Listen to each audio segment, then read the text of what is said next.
Banorët e një qyteti në Kinë janë mrekulluar pasi një mirazh gjigant i një qyteti fantazm u shfaq përtej horizontit. Ngjarja ka ndodhur disa ditë më parë pas shirave të rrëmbyeshëm dhe kushteve atmosferike me shumë lagështirë përgjatë lumit Xinan në qytetin Huangshan të Kinës Lindore. Ndërtesa të larta, male dhe pemë u shfaqën në muzg përmes mjegullës që kishte zbritur mbi lum.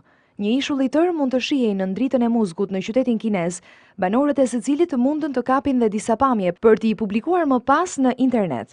Fillimisht ata menduan se bëhej fjalë për një civilizim të humbur, por shumë shpejt e kuptuan se në fakt ishte një mirazh, i cili u zhduk vetëm disa orë më pas. Pamjet kanë mahnitur edhe ekspertët që vizituan qytetin për të konfirmuar se në të vërtet nuk ishte asnjë ndërtesë. Ata thonë se pamja nuk ka qenë gjë tjetër veç se një mirazh, një fenomen natyror shumë i zakonshëm në motin e lagësht. Dukuria ndodh kur ajri i lagësht bëhet më i ngrohtë se sa temperatura në ujin poshti dhe përthyen rrezet e dritës, duke krijuar reflektime në qiell. E njëjta gjë mendohet se ka ndodhur edhe me qytetin fantazm në Kinë. Mirazhet zakonisht janë të mjegullt dhe disi të turbullt, por mirazhi i këtij qyteti konsiderohet jetë më i pastri i regjistruar deri më sot. Është e mahnitshme, duket si ndonjë skenë filmi, ka thënë një prej banorëve që arriti të filmojë pamjet spektakolare.